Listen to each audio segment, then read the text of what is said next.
and so the CLG style changed. Immortals, and Huni by extension, has always been sort of this, I'm going to play hard carries in the top lane as well. I want to see if he goes the way of Darshan, where he just plays Maokai as well, or if he's going to remain the Huni hard carry, I'll play Quinn half the time sort of type of player. Yeah. That interests me a lot. And I mean, Huni is a guy, everyone's talking about Tank Echo. Huni played AP Echo, full AP Echo, and the buffs did help full AP Echo as well. So it's definitely something we could see him bust out. You know, he played Quinn, he's played Graves. He has a lot of champions that this guy could go to. He has a lot of creative counter picks as well, like when he played Shogath into Ryze in the top lane. Yeah. When he would play Quinn into Poppy when Poppy was crazy. So, and these things could still technically exist if he wants to play them in the top lane. Also, Immortals has said that they are a very diverse champ select team. They just didn't have to change. Remember, this is the most dominant regular season team in the history of the North American LCS that we're dealing with here. So, really strong chance coming into this one. We'll see what they change for the patch, though. Yeah, TSM on the other side, you know, talking about champ diversity, Bjergsen's champions couldn't fit on one page. I mean, this guy can play everything. So definitely, you know, something that they're gonna have to watch out for. So far, Soraka, Nidalee, Azir, Kindred, Poppy, all taken away. Pretty standard stuff.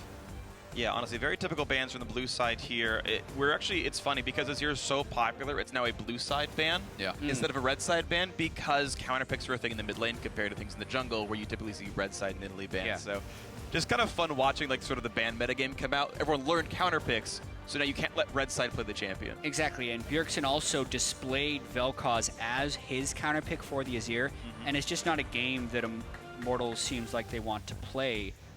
Target banning coming in a little bit, even though Ryze is generically strong, but now a first pick Corki, and that can go mid or bottom lane that we've seen.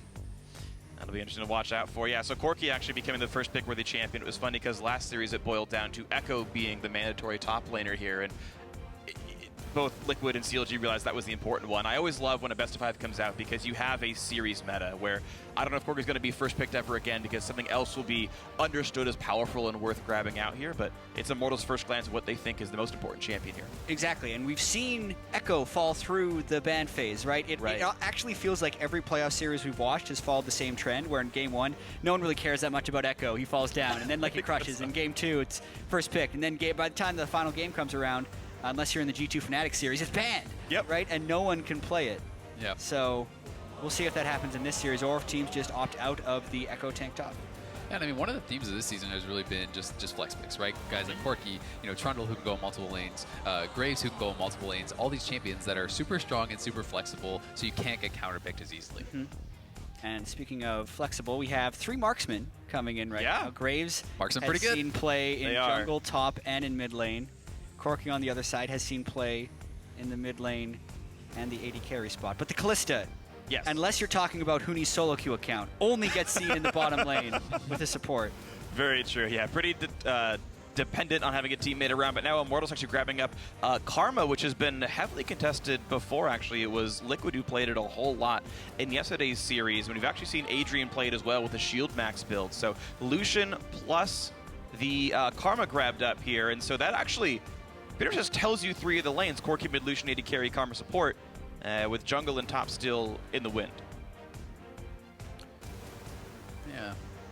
So, I mean, definitely Karma has a lot of strengths, especially with the double AD carry comps. You know, kind of be that Lulu replacement. It does give you some engage, a lot of poke in lane, whether it's going support or mid. It's definitely pretty strong. I mean, we saw the power of that mid lane Karma as well yesterday. The Wombo combo that we had, TL set up. You know, the Bard all into the Echo stun and then the Mantra Q. You definitely have a lot of burst, especially mid game.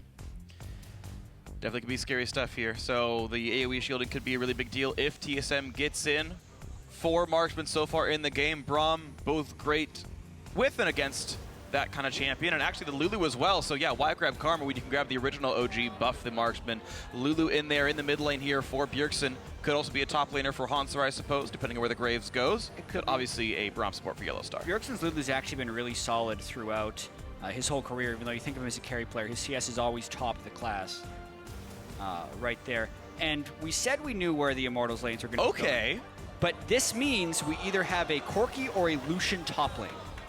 Top lane Lucian is a thing that Huni has played around with, much like top lane Kalista. But if you see Corki in the mid lane, maybe you see Corki in the top lane as well.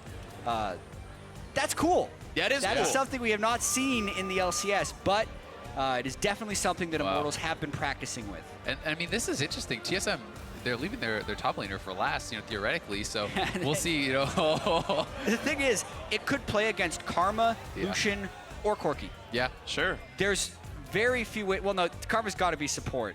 Sorry about to be fair, I mean, Echo is probably pretty solid against almost. It's got to be Corki mid and Lucian top if I was trying to make the most educated That'd be my guess, too. And it's going to be Maokai up there in the top lane. So Lucian actually, physical damage heavy champion compared to someone like Corki, so Maokai's MR per level buff not going to be a huge deal in this one. But just, the Echo actually going through picks and bans entirely. Immortals running a triple marksman in all 3 carry lanes composition here. TSM with 2 themselves and Lulu to buff it up. This is going to be interesting. I mean, they could do Jhin mid if they wanted to. They may also just be waiting to swap it around in case. They have until 20 seconds. To make it harder to select your runes and things like that. So we'll see if they do end up swapping that. I'm expecting them to. I definitely think it's going to be Corki mid, Lucian top. Wild Turtle does play a mean Jhin, so They have until 20 seconds. Yep. There it goes. That's the final swap. Swap through. All right, so you were right about as far as where the champions are going on the lineup. Meanwhile, it's Graves jungle, Lulu mid, Kalista AD carry. No big surprises on the TSM side of things, and so we are coming into the first game of the series. I mean, this is actually what we're hoping for. I had heard whispers of Huni's AD carry top lane from practice, and apparently practice went well with that strategy. So they early pick an AD, and they just swap like absolute crazy. So there's really no way you can counterpick those lanes. Pretty cool. It is pretty cool. So we're going to see how well it works out here in game 1 of the best of 5. A trip to the finals is on the line. So tweet at LOL Esports with hashtag IMT win or hashtag TSM win for which one it's going to be here in the first game of the series. We are here in Los Angeles to find out who is going to be Counter Logic Gaming's opponent in Las Vegas in the finals. The crowd is here, ready to cheer on their favorite squad. Here we go, game 1 of the semifinals. Yeah, and Lucian has been played in the LCS. Cabochard played it in week 4 of the European LCS. But this is definitely triple marksman without a marksman in the jungle, which is a little bit insane. And when Huni came over into North America, one of the rumors that he was kind of trolling about is like, oh yeah, I'm going to go to NA and play AD carry. Yeah, that's right. And then he wasn't trolling. It was just the long con. This is actually like his 4th marksman game of the split at least. He's got a lot of Quinn games in there and probably a Graves in there somewhere as well. So. One thing I will say is the Immortals comp, if this is something where you fall behind, it's probably going to be pretty brutal against the Maokai, against the Braum. They have to get leads, I feel. And Maokai has such strong gank assist that it's going to be really scary for Huni. I mean, if he does get caught by Svenskeren and the Hanser, it's going to be really tough. Definitely a concern, so we'll see how well Svenskeren and Hanser can do up in that top side of the map. Traditionally and statistically, Huni's been a much, much better top laner. Some of that can be attributed to Reignover, some of it just to Huni being that good of a player, but this may be a very important matchup for TSM to overcome. Exactly. If we look at the regular season stats as far as the CS difference at 10 minutes for these guys, Huni had best in the league in top lane at 13. Reignover had best in the jungle at 7, but then TSM had best in the mid lane and in the bottom lane position with 8.6 for both Bjergsen and Doublelift. So really, it dictates the style of the teams. Immortals is entirely a top lane focused, top lane priority team, whereas TSM has actually been able to build some advantages for both their mid lane and their bottom lane. It hasn't transitioned quite as well for TSM as it has for Immortals, though. Yeah, and I mean, it turns out for Huni, if your lane opponent is dead, you get ahead in farm. So funny how that works. Yeah. Ooh, close. Yeah, decent amount of harass from Yellowstar, but Reignover's still going to be able to get the solo experience for that big Raptor. Bit of a difference there, though, is the fact that Yellowstar was able to get the harass off, whereas Adrian did not harass the TSM jungle. Yeah, they did Gromp, though. It was a Gromp start for Jhin plus Karma, so a little bit of extra golden experience gained by Immortals overall. You can see, well, gold is basically the same as a result anyway because of how fast Karma is going through. Svenskeren able to grab most of this top jungle entirely, so yeah, that's Krug's red buff and Raptors all taken up. The non-harass from Adrian definitely showing off there. You saw a nice trade in the mid lane, Pobelter versus Bjergsen. They met in the finals last time, and Pobelter 3-0'd him when that was the case. But this time around, different squads surrounding these players. And we'll see if Bjergsen can turn this one around. So Warlord's Bloodlust, the choice for Huni, makes a lot of sense. And I'll be interested to see if he's going to build it similar to the top Graves, if he's going to do things like, Death Dance, Maw, Sterix, this kind of full tanky build, because I can't really imagine it being the more traditional, like Shiv, IE, etc. Right. Yeah, it would make it so easy for Haunter to just get a Warden's Mail and just 1v1 either an him. Iceborne or a Frozen Heart and just 1v1 him super easily, unless he did some type of lifesteal sustain build. Warlords will help with that a little bit, but yeah, from my experience playing against other top laners with a champion like Lucian, you don't typically win a lot of the early matchups.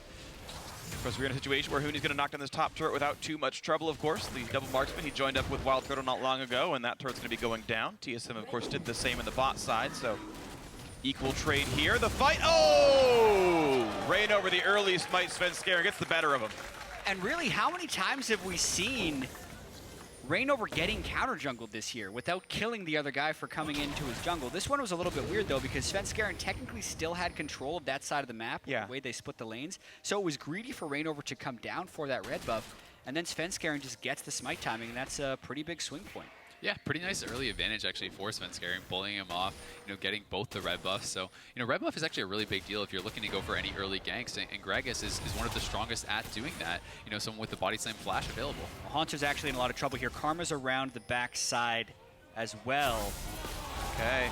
Mantra Q in now for the W hit. Exhaust is on as well. Adrian only has the shield, so he doesn't have a root right there, but Rainover can go in for the body slam. Fair bit of damage, and first blood's gonna come through. Haunter lost flash, still went down. 600 gold to Immortals. Yeah, we talked about how the lanes were being split before that, but Svenskeren was gone. The lanes were no longer split, so Haunter was up too far and getting a little bit greedy for that farm. One thing that's a little bit peculiar about that is the fact that Huni teleported down entirely. He would have been left alone in a potential 1v2 or 1v3 and wanted to avoid the same fate as Haunter. Now, they really need to push that bottom lane quickly to make it so that teleport isn't gone to waste. Yeah, no, I would have actually expected Adrian to maybe allow Huni or someone else to pick up that kill, because it was pretty guaranteed with the flash already being gone. Yeah, and flash damage guaranteed. Yeah. I thought for sure once Huni teleported in and they'd get the pick on him, they're just going to wait for him to walk up, Exactly. guarantee their top priority, and give him a kill over his opponent. But you're right, that was a little bit odd. Well, plenty of extra gold then on Adrian. We'll see how much he can do with that one. Always feels good to have a Spell Thieves and be in a sort of double lane swap where you're constantly getting the 8 gold per hit on that extra turret. And Adrian is going to be a very rich Karma, and she's certainly a champion that can use gold quite well. Good AP scaling on her. At least it's not the worst. If you talk about bloodthirsty supports, you can make an argument for even giving early CS to a support, because if they can max out their gold generation item first, technically that's more gold for the team over the long term. Yeah. That's just not the way it typically works in pro play, because getting your 80 carries late to their big item thresholds is more important than the support having more overall team gold. But there is an argument for it, for all the supports that like taking CS and kills. Well, there is an argument, but it's going to kind of peter out in terms of, well, he's got boots. That was the difference in upgrades here. Both supports going to get Sight Stone. They're going to get some pink wards and whatnot. Adrian actually going for the casual refillable potion, so we don't have to spend any money on potions anymore. Yeah, and refillable potion is something that's actually coming a lot more into popularity. You can see Bjergsen's even picked one up in the mid lane. So there's already 3 in the game, 4 actually. Both junglers have it, mid laner has it, and a support now. So people are more and more prioritizing this, because it allows you to have the extra combat regen, the combat stats for the all-in fights without ever having to spend any more gold on bots. Yep, and if you sell at the end of the day, you ended up losing a total of 90 gold. It's worth roughly 2 potions on its own, just in terms of the regen. And then at the end of the day, you're down 90 gold for selling at the very end. So it's definitely really efficient, something I've been liking for a while. And these players playing a very gold-efficient game. Bjergsen adding a Frostfang himself, continuing that trend as well. Yeah, I'm pretty sure Bjergsen's going to be going with the Frost Queen's Claim to Lichbane build on Lulu. Last time I saw Lulu, it's the same build that Faker does when he plays Lulu recently. Although I'm also a little curious to see if he gets the death cap second, just because he's against so much raw damage from the 80 carries. He's going to need those immediate shields to kind of power up Doublelift and Svenskeren to then blow up those 80 carries. Definitely true. We'll have to see how well those marksmen can do for himself right now, though Doublelift actually getting the better of all these trades, plus 16 minions over Wild Turtle, whereas the rest of the map is trading pretty much equally. So I gotta give props to TSM for finding more farm overall. Despite the 600 gold worth first blood, it's a 200 gold difference here in this game. And TSM now also going for their first dragon. Yeah, definitely very close. Wild Turtle going to pick up a cull, which, over time will make up some of that difference in farm. So, going to pay to be a little bit more greedy there. we're always kind of wondering where these games are going to break. We mentioned that Immortals has that huge top lane and jungle focus, as Huni and Reignover just kind of stomp all over the NALCS. Right. But a breaking point for this matchup would be if Svenskeren and Hanser can hold their own. We know Svenskeren held his own and then some against Rush, who was the MVP of the 2015 Summer Split.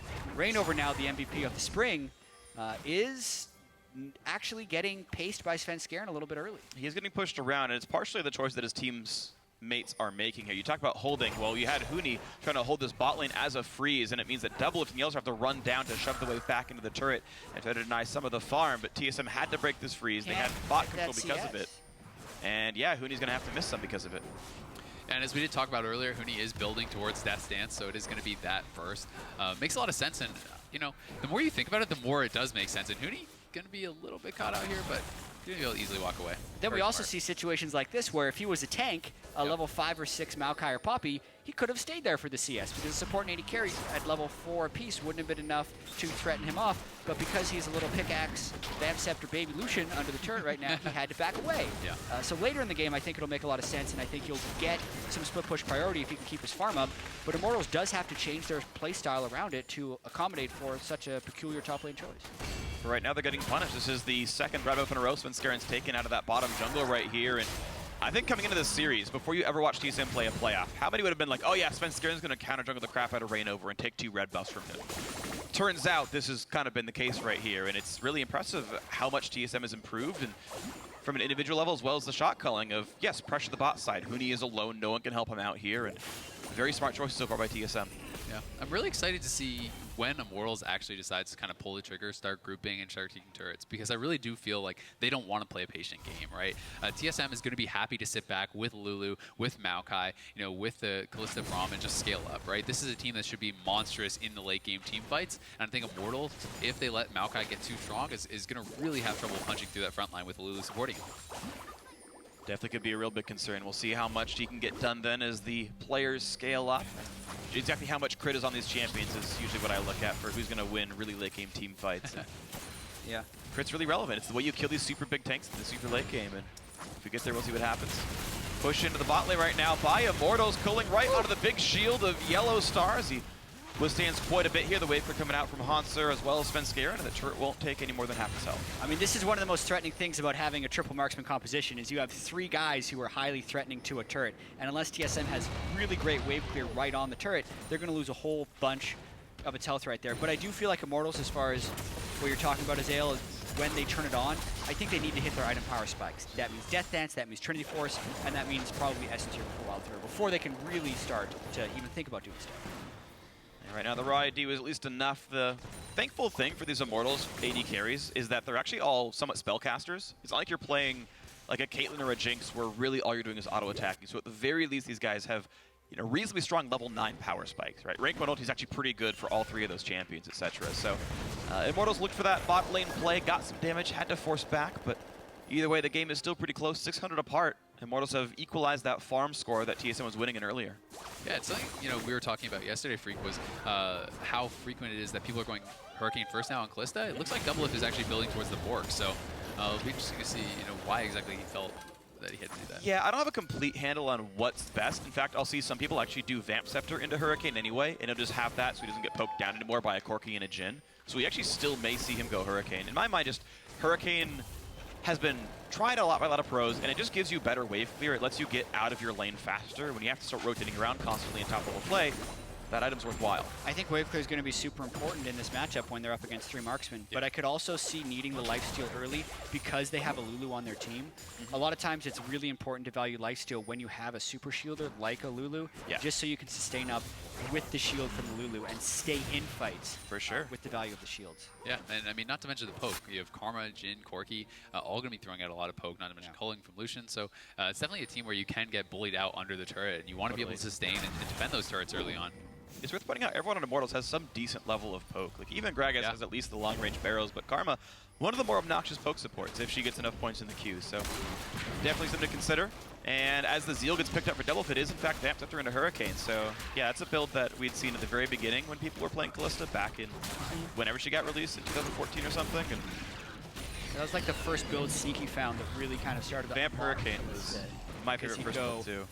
Then he completed his Blade of the Rune King afterwards, Yeah, and of it was just course. a difference of the build path. I do kind of want to point out with Immortals team composition, though, as they're playing one of the slowest early games we've seen them play all year, is that their initiation is more reliant on Rainover than usual. True. Yes, Wild Turtle can set up some slows with Jhin, but aside from that, like if Rainover either gets shut down or has a bad team fight, everything can fall apart because 3 marksmen can get punished very quickly by a good Maokai or Lulu initiative. Oh man, a good flank will absolutely wreck Immortals. It's going to be really scary. It's 4 squishies. There we go. The root does land on a yellow star. One strength they do have is the really good poke power. A Karma Q into a Jhin root is almost guaranteed because of the slow that comes out from Karma. So some offensive tools, but it only means some poke. Once again, turret takes damage and back they go. But yeah, it's Immortals grouping on their first item spike, right? Most of Triforce and Sork Shoes. Death Stance is done. Enough attack damage to land some spells, and Immortals push with that raw AD. Yeah, I kind of like the whole thing over here where we see Rainover is actually going challenging smite. We talked yesterday about that with Kiwi Kid, and Kiwi Kid was saying, no, you don't need the vision, you just need to be able to fight them. Doesn't matter if you can see them. low. Oh, speaking of fighting them, in comes the Braum. Knock up the flash in from Maokai, and he's going to find the Corki. It's Povo, they're taking some damage, but staying alive for now. Wild growth onto the tree. Looks like plenty of chlorophyll keeping him alive for this one, but now TSM once again kiting back. Plenty of damage is there. It can be scary. Curtain Call comes in. One hit on a double lift. One more shot left, and ooh, 3 out of 4, not bad from Turtle. Yeah, he gets poked, but he also hit the guy with full health, so has never had any real kill pressure, and Doublelift has already gone that BAM Scepter build, so he would have been able to sustain it up if he goes through. We said that they were grouping early, but they actually didn't have their power spikes yet, so I'm not entirely sure what Immortals was hoping to get accomplished there. The instant TSM went for the initiation, Immortals just backed off. At least they burned the teleport on Hanser and didn't suffer any casualties, but I still don't actually think Immortals was strong enough to be forcing such a play. But, you know, in the end, I think they actually got more. You know, we see both summoners down from Yellowstar, the Flash, and the TP down from Haunter as well. So, you know, they did have to put out quite a lot. You know, double lift healed. So a lot of summoners used there. They did really try to force that. They weren't quite able to. As Haunter was kind of a little bit slow on the W in, and that pulled him into turret range. He took a couple shots and he had to kind of back out. Yeah, we got to see a preview of how well Immortals can disengage, for sure, because that was a pretty hard attempted initiation. Yellowstar got Fates called in. Haunter, I think he may have actually flashed for his Twisted Advance, and they weren't even able to close someone out, even when Immortals didn't have their item breakpoints yet. I also really like, you know, I was kind of thinking to myself, how are they going to use the curtain call, right? The curtain call is kind of the re-engage. You kite back, you poke them out as you're going, and then when TSM's like, oh, we don't want this anymore, curtain Too bad, yeah, you're getting slowed. Yeah, really impressive stuff, so we'll see how well they can play that one. Nice poke out from the Karma, and it means that Dragon #1 does go over to Immortals. TSM had tried to sneak it, but Immortals spotted it out, got ran over to that side of the map, and 1-1 on that score. We still had the teleport advantage off of this fight because Haunter is using it on the side. So we can see here the attempt initiation from TSM. Yellowstar doesn't connect with the Callista ultimate, and then Haunter gets pulled into the turret, so immediately TSM has to back away. And you know, TSM talks about everyone committing to the same call, but then Sven Skaren was in really late to that fight, whereas Immortals definitely felt like they had a cohesive plan throughout, and you could see every player reacting in exactly the same way at every stage of the fight. I think there might have also been a miscommunication between Doublelift and Yellowstar. I'm not sure if I saw it right, but it felt like Yellowstar was going in ready to start up a Q combo and got Fates called right as he tried to all-in somebody and lost the ability to actually combo somebody out and sort of get an initial pick. I'd have to see it again to be sure, but it felt like that was slightly disjointed. Either way, Immortals, though, carrying on from that first blood earlier on in the game and sitting on a nice, that sort of same comfortable 700 gold lead they've had for most of this game. Equalizing the Dragon is nice, and it's otherwise just been sort of a check of who can punch harder and who can block, and it's been equal. Yeah, and I mean, it is important to remember in that fight as well, you know, Haunter hadn't even completed his Sunfire Cape yet. He's not that tanky at this point, right? Sure. And he definitely is going to need some time to scale up that. I really would like to see him build a Frozen Heart this game instead of just the Iceborne Gauntlet. I'm pretty sure he's doing that. I'm assuming that's what it's going to be, but I mean, you know, it's so common. You see it so much that I'm just like, come on, man. There's 380 carries. Reduction is way too valuable here. Like, Iceborne Gauntlet is a crazy efficient item, and it's amazing for dueling people, but Frozen Heart is literally the best item in the game. Multiplied gold value here. Yeah, and actually I think he will go for that one. I remember we had a sound up of TSM versus a C9 from last week's game, and Bjergsen was like, hey, Haunter, I just want you to know, don't go right of age of this game. You need to stack armor. Like, he's like telling him the item builds are really important in champ select. So I imagine there's been enough sort of crosstalk here that he'll go for the right build. We'll see as that moves on. Once again, Immortals have grouped up. This time they do have the completed Triforce. They do have the completed Essence Reaper. Yeah, they have all the little AD carry item spikes they want here, and this is absolutely Immortals' game plan, is to siege up with 3 marksmen and either get the turret and poke or force TSM to engage and then win the ensuing fight. The turret's very low, so either TSM has to engage right away or they're going to forfeit the turret. Early killing puts plenty of damage onto the Maokai. Hanser down to half HP here in this one. Again, more poke back and forth with Corki. Certainly annoying, but Bjergsen and Co have landed enough damage to get Pobelter back down to half HP, and Immortals may just lick their wounds and leave. Yeah, and I mean, especially with flashes coming back up for Hanser and Yellowstar, you know, Immortals is going to have that time. They're going to know that the engage potential is there, and they want to play it safe. You know, something I also would love to see on the Maokai is, you know, maybe an early Ninja Tabbies get Distortion, because I feel like it's going to be so key for him to be able to get those TPs in from behind. The flash engages, he needs to get in and get in right away. He can't take too much damage on the entry, and Tabbies are also going to be ridiculously efficient against the triple AD carry team. All right, triple auto attackers. Ninja Tabby, while giving armor, still Here we blocks go. auto attack damage. It would stop some Corki hits, and oh, he's going to land the knockup right onto Wild Turtle. Exhaust used early on a double lift, and actually, he's able to disengage properly, will not get stunned at all. Curtain call is in, and here comes the teams. Hanser into the front line, only finds a minion, though. He's going to take some poke and walk back out. Welter at 1/3 will survive. 0 kills in this game, and it's constantly an attempt to take a fight, but the opponents always react in time. Yeah, and a whole bunch of summoners were burned in that fight. If you look over to TSM, I'm counting 6. 5 for down, Immortals. and 5 for Immortals, so that's a slight win for Immortals as Huni continues to build up that what looks like is going to be the Death Dance Phantom Dancer build, which is identical to his early Graves build, actually. It's exactly their correct Graves Graves build. the same items, do Bruiser 80 carry. He's not going to be getting the armor magic resist that Graves does. It's definitely going to be a little bit different of a choice. Either way, it feels like Immortals is very content just scaling up for the later siege here. Yeah. Which could be a little bit worrying if Hanser is able to get to a Frozen Heart. Yeah, it looks like Hanser is actually taking a little bit of a side route with the Ruby Crystal, so maybe wanting to just pick up a Cal. You know, Cal is ridiculously efficient. For Corki, Sure. Karma, you know, Gragas putting on some magic damage as well, so definitely worthwhile, and just the HP regen proc on it is really, really solid. So, you know, if he is in the side lanes, it's going to be nice. Yeah. We think we'll probably see Randwoods in this build later on as well. All 3 marksmen on Immortals will be crit users. Yeah, they're actually crit users. That's actually a pretty important thing. Here's a push in on towards Pobelter. Will not take nice the damage. block. And right over! Oh my god, he got right in front of Wow. that. Oh my god. Yeah, but he was able to block the Graves ult, body slams in front, and then ults him into the turret. Fantastic from Rainover. Yeah, What that beautiful was... play. We said the team composition is going to be reliant on Rainover. That's normally for engaging fights, but this one was in defense of Pobelter, and he still pulls it off. Doesn't even have to expend his flash on the Gragas, and Pobelter gets bailed out of a tricky situation, and Immortals gets their second kill of the game. 2-0 up towards the top lane they go. Top lane wave already under control, in fact, and it's a 5v4 with no Sven scaring around. Triple Marksman doing plenty of damage here, poking on a Hanser as well. We're seeing pretty much immediate use of these ultimates to try to poke champions down. Hanser has to get bailed out by Yellowstar, who will keep walking in front of those bullets. And the curtain will just continue to hit Braum, but that means top lane tier 2 is gone. Yeah, this is the types of situations where Immortals really shines. They get 1 kill, and because of the triple marksman, they can rotate up, and they have such good wave clear, and then they can kill the turret incredibly quickly. Just like that, 3,500 gold.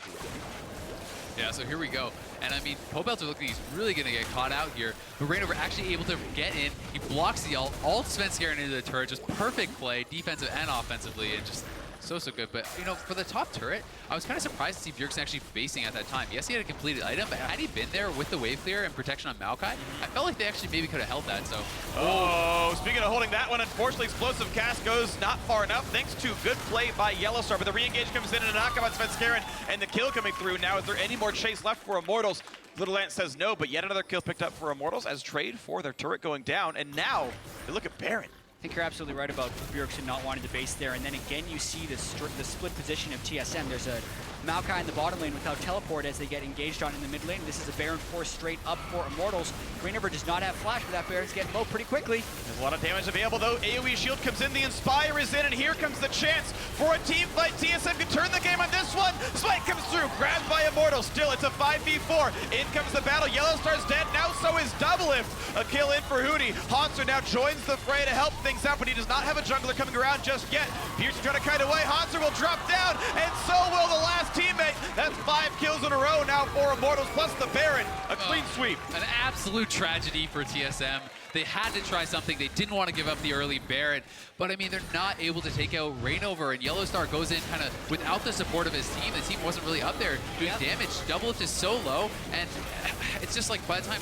Yeah, it was a very haphazard initiation by Yellowstar. Like, he's not going to steal the Baron as a support, and he's not doing anything as a support with his Unbreakable up unless he has damage backing him up. So TSM arrives to the fight very late, and once again, Immortals is completely organized throughout the entire play. Huni goes straight into Bjergsen, and they are actually deathless this late into the game with some pretty close fights. I mean, Huni barely living in a... I can respect Hanser wanting to go in and try to clean that up, but at that point, it was like a 1v5, right? Yeah. And even though they're low, he's probably not going to be able to pick up the kills. So, you know, him and Bjergsen dying on the end of that fight, had he actually stayed with Bjergsen, they maybe could have picked up Huni and someone could have got out, or at least get one kill, but tragic. Definitely agree. Some slight misplays by TSM, making the clutch calls just slightly wrong, and you can see the damage output there. Huni doing almost the most there. Bjergsen, though, still plenty of damage on this Lulu. We'll see if he can keep scaling up and be the one that carries here, but Immortal certainly in a lot of control, nearly 7,000 gold up with a Baron buff, and they're ready to knock down more turrets without too much issue, I imagine. Yeah, TSM would have to scale really hard because right now Immortals has what will be multiple waves and lanes of threat. They try to do a death rush, though. Wow, Wild Turtle still had flash up. He still will die for this one. The snipe coming through. Double gets the kill on that one. And now the re-engage towards Adrian. Karma's certainly going to go down. Looks like even TSM always catches up to her. Yeah, I mean, that's the old Fnatic brush right there. Yellowstar calls it, and they go in that, and they get 2 kills. But there are 2 waves of Baron-empowered minions with 2 marksmen to push through on it. Wild Turtle, oh my god, that damage from Pobelter. Q-block comes out. I think it still took damage onto his teammate of Bjergsen, but that's still going to be him staying alive. Now the re-engage, and he cannot tank this up. He's going to try to lifesteal, and actually got out of the ulti damage, but still has nowhere to go. Yellowstar, Wada set up his team, steals the kill, unfortunately. And that is one tanky tree. Maokai is scaling. You can see the tab he's picked up. He has that Glacial Shroud. Once he gets the Frozen Heart, once he gets that Randuin's, you know, the Thornmail, etc., he's going to be almost unstoppable. But TSM, they need to hold on, and they need to keep fighting back. Yeah, the 7,000 gold, it's going to be tough. This was a very good initial defense. They get 3 kills back. They lose an inhibitor defending turret, but they still hold their inhibitor. And the bigger Hanser gets, if he can get Frozen Heart and Randuin's, it's going to be a long time until then. But that time when he attempted to run in and 1v4, like, he might actually be able to do that if he can get the crit reduction items as well as the attack speed reduction items on top of 4,000 health and some Lulu shields. Like, that's when you get the Maokai 1v4 real going. I mean, just think about the unique passive Hawk's going to have. Crit damage reduction, attack speed reduction, auto attack damage received reduction, and then also when you hit me, you take damage based on my armor, which, by the way, I'm stacking. Like, this is going to be an impossible Maokai to best if he can get to that stage of the game. Immortals is still playing really fast, though. We knew they were going to try and scale up a little bit, but they got a few item power spikes. They get 1 or 2 kills just off of some disorganization from TSM, and then they immediately went and push that advantage to the Baron, and also now a 6-3 turret lead. And you can tell they know exactly what their win condition is. Even though some of their guys are getting caught in the bot lane, they're taking top turret, they're taking mid turret, they're constantly pushing the objectives. Any bit of chip damage you get on these turrets is valuable, because if you get any alone time with 380 carries on a turret, it's gone. Yeah, chances are anyone who's alone is knocking that turret down in about 4 seconds flat. So Immortals gripping up for the top side because there's no turret left there. It's just the inhibitor itself that they can knock down and keep the map control up. They're already on 2 dragons, thanks to their repeated map control here, as TSM hopes to stay afloat.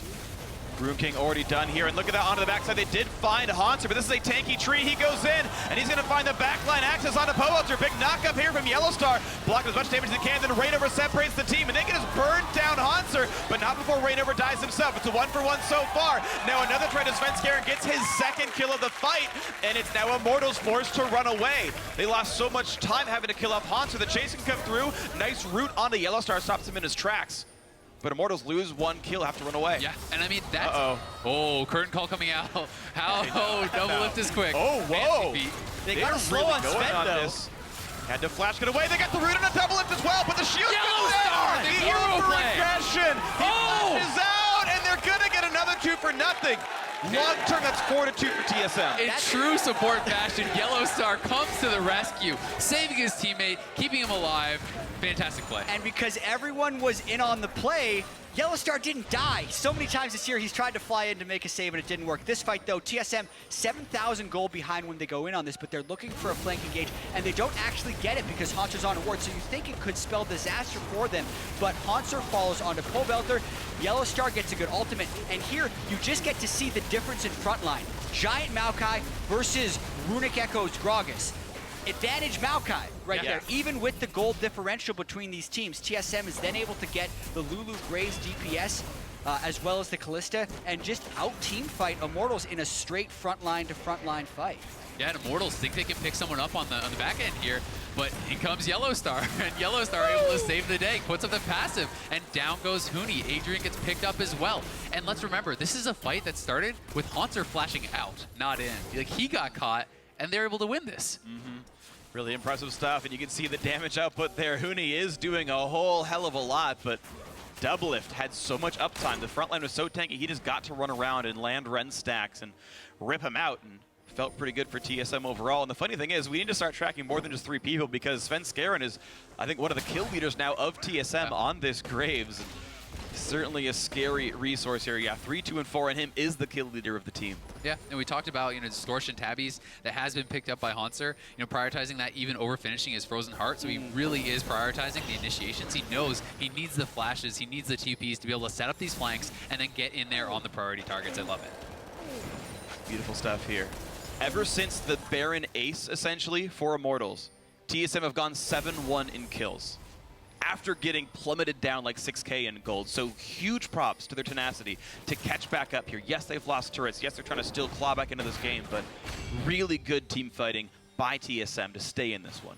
How do you feel about the IE being picked up there by Huni? I was kind of expecting, Ma or something. No. He did the same thing on Graves. Okay. It's a really high percentage crit build, and it's definitely more aggressive. Like, you could see an argument for the Maw, but honestly, Huni just wants to kill people, and we're seeing these straight-up team fights that is frontline be frontline. He wants to be able to cut through. Yeah. What an odd teleport. I think he does have to cut through, which means he needs some armor pen next up here. Here comes the first battle. A speed up onto Huni. Gets the culling down. Yellowstar takes a little bit of damage. Now the curtain call again for the re-engage, but Haunter's taking most of the damage. Now a little bit onto Yellowstar. The final crit comes through. The knock is, and Huni does go down. Haunter picked him up. Turns out he maybe needed the durability. And here comes the re-engage. Yellowstar to help out as well. Bjergsen with another kill, and TSM are still running forward. The root in on a Gragas, make that 3 in a row for TSM.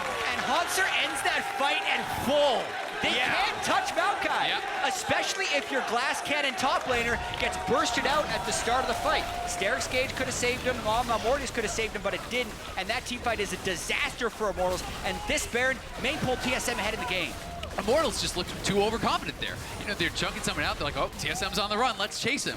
And Haunter says, nope. They get a little bit too far forward. He's able to get in on them and absolutely disrupts their backlines. Their battle lines completely crumble. Haunter's untouched. And what do you do about this guy? Well, this was the question. Reignover needed to have clean initiations for Immortals to be able to team fight. It's because if he doesn't either peel or get a squishing into your team for the AD carries to kill at the start, it's not going to work. They blow the package. They get nothing.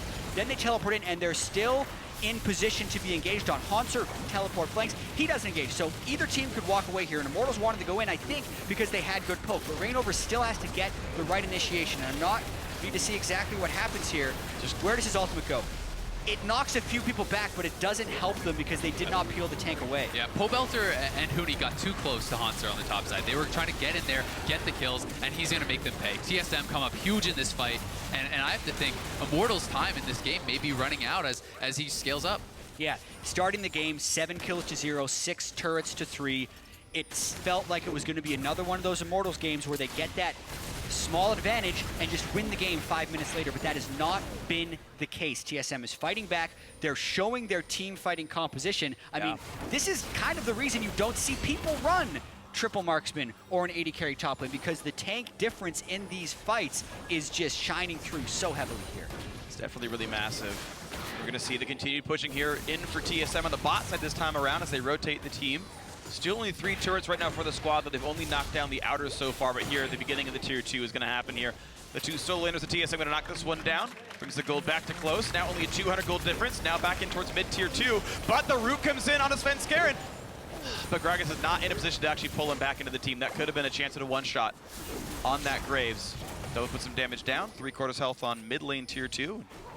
You can see SoloMid wearing the Baron buff, kind of choosing only to play 5-on-5 or anything that looks close to that. Exactly. They were winning 5v5s down 7,000 gold. Now that they're even gold with the Baron buff, they're going to look even more towards that. Doublelift has gone with the heavy, heavy lifesteal build on top of the Lulu, which I think is the right choice here. And yeah, they're just going to try and siege up. They can't get too aggressive because of big Gragas ultimate, specifically while Yellow Star's Braum shield is down, so it can actually reach his targets, is what Immortals is going to be looking for. Yeah, TSM doesn't want to take too much poke, and they don't want to start, a disadvantageous fight like that. They need to keep playing to their rank conditions, waiting till Immortals is out in the open field and getting these initiations from Monster. That's how they're going to crush the fights. Keep in mind, the only armor item on the entire Immortals lineup is an Iceborne Gauntlet of Rainover. No one else has any durability tools for Svenskeren and Doublelift. Those two can keep crushing fights. You can see them push in towards mid lane 2. They're going to get that one pretty easily. Rainover already at half HP, by the way, just cursory poke. Kurtkall comes in towards Svenskeren. One more hit would kill him up, and he dodges it to the right. Gets a Lulu ulti and shield as well to stay alive. I think he would have survived regardless, but even still, the Immortals lose mid tier 2. They at least push TSM back, but you can see how much SoloMid have gotten off of that Baron buff. Yeah, and I mean, Yellow Star even picking up the Warden's Mail. He may be working to Frozen Heart or Randuin's of his own, which I think is a fantastic pickup. Just get even more frontline disruption. Allows him to go in more, soak more damage. As long as his carries are not taking the damage, he's doing his job. Yeah, they're probably going for double Frozen Heart just so they can space the whole fight with the aura range. Certainly is. Sometimes doesn't cover in a spread out fight. I think that or Randuin's would have been great.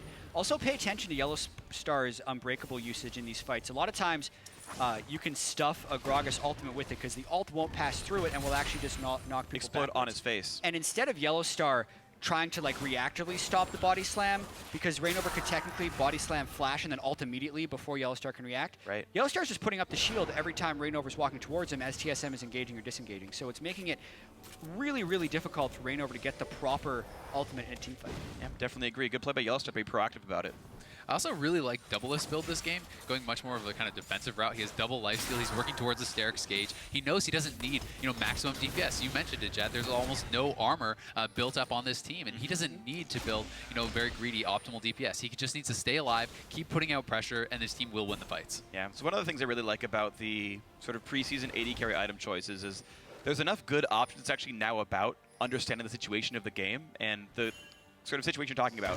Enough damage to matter, and then make sure you don't die, because that's how you would not get damage out. And it's, as you guys were all saying, the right choice here. A healthier build for Doublelift. He's going to keep doing plenty here in battle. TSM with the kill lead, with the goal lead as well. And they're pushing right back in for mid lane. Tier 2's already dead, but the inhib turret could be up there. Hooney dodges the Winter's Bite, but not the Glitter Lance. But he's going to heal back up, no big deal. One kind of a moment of hope here for Immortals, though, is going to be as they start picking up, their completed Last Whisper items. So we do have the mini Last Whispers on Hooney and Wild Turtle. As they get their Lord Dominix or their, whatever they choose. I think we'll see one Mortal Reminder. Yeah, maybe Moral Reminder. That's going to be something that does make a really big difference against all this armor. So that will be kind of their hope. Yeah, and we also have to keep in mind that they have 3 dragons, with the next dragon coming up in 52 seconds. So a dragon force would be their win condition if they can get TSM funneling in the wrong way towards a team fight. If I did have a quick criticism to the TSM item builds, though, it's the fact that no one seems to be going towards Randuin's, and it looks like Haunter might be going towards Thornmail. Yeah, Thornmail or I think it's a random else with the, It's possible it's Deadman's, but I would be surprised by Deadman's. It could be Deadman's. It should be Randuin's Thornmail. Yeah, there are 3 Infinity Edge users on Immortals, and Randuin's has been buffed from patch to patch to actually be really efficient item, even if you're against 1 or 2 crit users. Yeah, but Randuin's has got would have been the perfect item. Yeah. It could just be one of those things where he had 800 gold, he didn't want to wait for the Warden's Mail. He wants to get out there, have as much power as he can, which I can respect. But I do think that as far as combat efficiency, the Deadman's is going to be way lower than Randuin's if he does go that way. Unless you really think you're unkillable and all you want is to reach a target. Yeah. If he's already unkillable, then it doesn't matter when he gets it anymore, and he can get the utility. Then you want Thornmail for more damage. That's those Righteous Glories. Oh, the Righteous Glory. When have we seen that? Oh, man. Yeah, absolutely. Yellow Star, get off that one. How about a Death Cap? How about a Death Cap? How about a full stack Magi's on Echo? Here we go. Good pickup on the Dragon. Well smited. Rainover can teleport that one. Hunter is behind them. Here comes the team fight. He gets the root in and does get in towards Hooney. Big knock comes through. This could be the game-winning team fight for either team. Hanser taking plenty of damage. Separated from the squad, and Doublelift has picked up Wild Turtle. Hanser is still not dead. Pavel, they're having to flash away. Another root comes in, this time on Adrian, and they will be getting that kill picked up. Another one's for Svenskeren. He is literally and figuratively unstoppable here, as Rainover is going to be next up on the plate. The Q's going to land. Yellow Star will not get the kill on his former teammate, but it still does mean that TSM won that fight cleanly. And pings go down immediately onto Baron with 2 people down and the teleport down from Huni. Huni's teleport in that fight was disaster. It was in the middle of the TSM team, and immediately Haunter was able to twist and advance him off the backside. Also, Bjergsen is just funneling shields onto Haunter in these team fights, not needing it for the AD carries because Immortals' damage can't get through to TSM's backline because they can't get through Haunter, so it's making the shields even more efficient.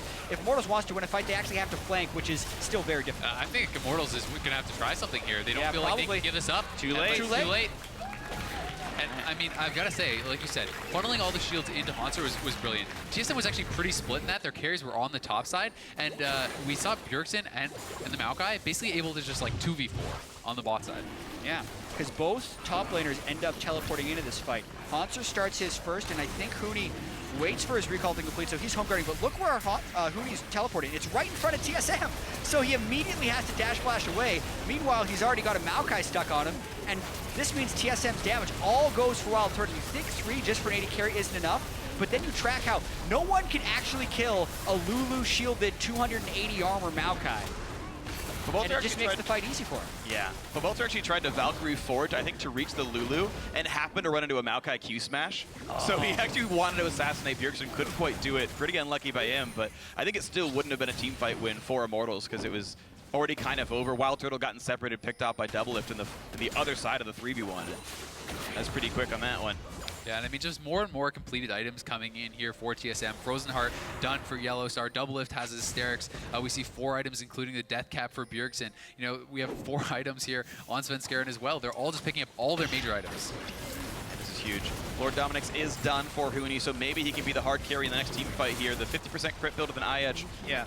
Could try to break through. His positioning in team fights has been very poor. Yes. If he can position properly and not get a Maokai stuck on him really in the fight, maybe with the multiple last whispers and penetration items they have now, maybe they could still cut through a Maokai, because damage items multiply very well as you're getting to the 5 and 6 item builds. This is the thing, though. Like you said, he has to position basically perfectly, right? Immortals has a much harder comp to execute. Yes. TSM, you send in the Maokai, you shield him up, your backline stands behind the big tree, and then you kill some people, you collect your points, right? Yeah, stay in the shade.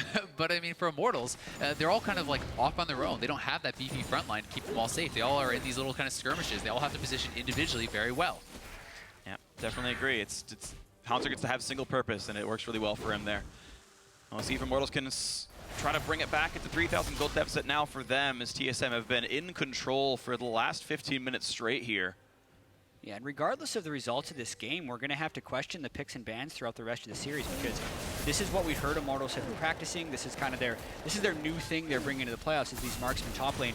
Will they switch it up, and seeing how the Lulu and the Maokai is stuffing it so hard, will they isolate it towards, you know what, it's just because they were able to get Lulu, which overpowered the tank and made it so we can't cut through them. Because traditionally, a lot of the double marksman teams we had seen in the past do get beaten by Lulu plus 1 less marksman, because the empowered either tank or marksman just makes them better than the 2 guys that don't have assistance. Definitely agree. Meanwhile, though, a root on a Svenskeren gets a locket shield in for Yellow Star, but now is a pretty injured Graves. Maybe the re-engage comes in, but TSM, of course, pretty injured off the first side of this fight. Kobolder clears the wave away. Yeah, and one weakness in Svenskaren's build is that he didn't manage to fit any lifesteal in. He didn't pick up a Death Dance or anything. So when he does get poked out, he's kind of, you know, the one guy that you can just chunk out, and he kind of has to go back to base. Yeah, unless Maw gets popped specifically. That's like a very conditional if statement for getting sustained back up, but it's not the most consistent. Actually going for a Last Whisper build last. Yeah. And it's worth mentioning, we did see the Thornmail actually picked up by Haunter, so he's going to be going Thornmail plus the Randuin, so he just kind of went in a roundabout way because he did want to just pick up items. Components. Exactly. He had the gold, he wanted to buy the Chain Vest, and then he had the gold, he wanted the Ruby Crystal, right? So he just gets the pieces, but he does go towards that kind of ultimate efficient build, and when he finishes the Randuins, at this point, you're actually just killing yourself hitting the Maokai. Yeah, yeah. No one's going to have a good time. You need 2 lifesteal items or Warlord's Bloodlust plus a lifesteal item, and for sure, like Lord Dominik's or Mortal Reminder. I'm actually kind of sad to see that they both went Lord Dominik's. Considering you have 3 marksmen, they're all going to do roughly equal amounts of damage. Cutting the Maokai self-healing is actually a very big deal. He'll get a lot in team fights. I was going to say I wanted one of both, and there's not enough lifesteal to cut through a Haunter right now. I don't think so. Becoming more and more grim. I feel Adrian can help. If TSM group, like, this is also going to be a pretty long game because of the triple AD carry from Immortals. Pushing into their base is still going to be rather difficult unless they catch a team fight outside of it. And TSM's only at 2 dragons, so Immortals won't get sucked into the dragon game.